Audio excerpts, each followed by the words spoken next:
Bangladesh, go Bangladesh. Wait for you in the World Cup, Bangladesh. Bangladesh কখনো কি পারবে ইউরোপের মতো ফুটবল খেলতে?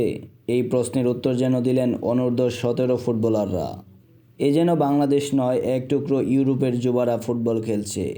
যেমন পাসিং, তেমন সিকোয়েন্স মুভমেন্ট। কি দারুণ গেম প্ল্যান! শেষ পর্যন্ত ডিবক্সের ভিতর থেকে পাস করে গোলে পরিণত করেন বাংলাদেশি ফুটবলাররা। নেইমার জুনিয়র দীর্ঘদিন পর মাঠে ফিরলেন সান্তোসের হয়ে। দীর্ঘ বিরতির পর অর্থাৎ ইনজুরিতে থাকা প্লেয়ার মাঠে ফিরেই দুর্দান্ত একটি গোল করেন।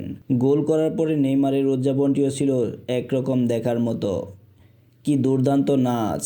এক কথায় গোলের পাশাপাশি নাচে গিয়ে মনোমুগ্ধকর একটি পরিস্থিতি তৈরি করেছিলেন মাঠে। ভিডিওটি একবার ভালো করে দেখুন। তহুরা ও ঋতুপর্ণা 1-1-এ বল পাস দিচ্ছে। ঋতুপর্ণা তহুরাকে বল দিয়ে সামনে ঠিক এগিয়ে গেল।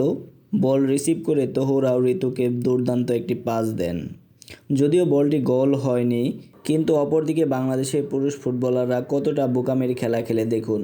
জায়ান আহমেদ সোহেল রানার সাথে বল 1-1-এ পাস দিচ্ছেন। জায়ান সোহেলকে বল দিয়ে সামনে এগিয়ে যায়।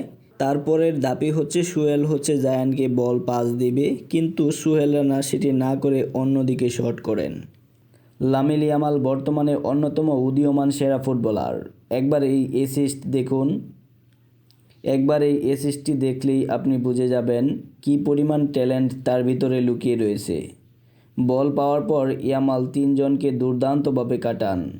তারপরে নিখুঁতভাবে একটি পাস দেন সেই মাঝমাঠ থেকে, আর তাতে সেটি গোলে পরিণত করে তার টিমমেট।